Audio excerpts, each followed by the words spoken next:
Samsung निजर latest smartphone Galaxy J2 core 2020 launch करिछि। एही फोन वर्ष 2018 रे आसीथिबा गैलेक्सी J2 कोर रो अपग्रेड वेरिएंट अटे।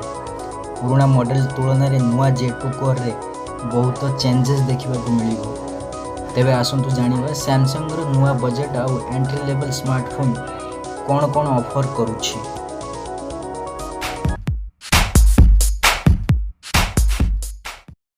फोन रे 540 × 960 पिक्सल रेजोल्यूशन सहित 5 इंच रो TLS TFT LCD डिस्प्ले दिया जाइछि।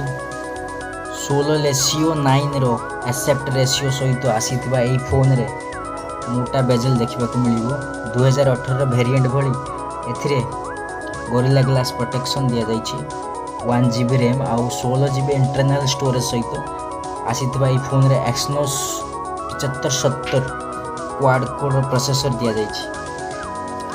जरूरत पड़िले एही फोन रे मेमोरी को माइक्रो SD द्वारा 256 GB पर्यंत बढ़ाई पारिबो।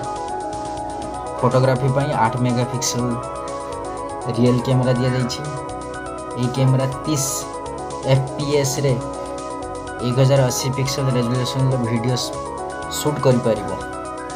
सेल्फी पई फोन रे आपन को 5 मेगापिक्सल रो फ्रंट कैमरा मिलिबो। ए फोन रे ऑपरेटिंग सिस्टम आउ एप्स को भल भाव में ऑप्टिमाइज करा जाय परिबो।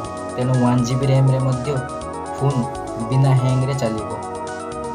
कमेंट करी जणांतु आपणकर स्मार्ट फोन या सैमसंग फोन कौन हैंग हुए।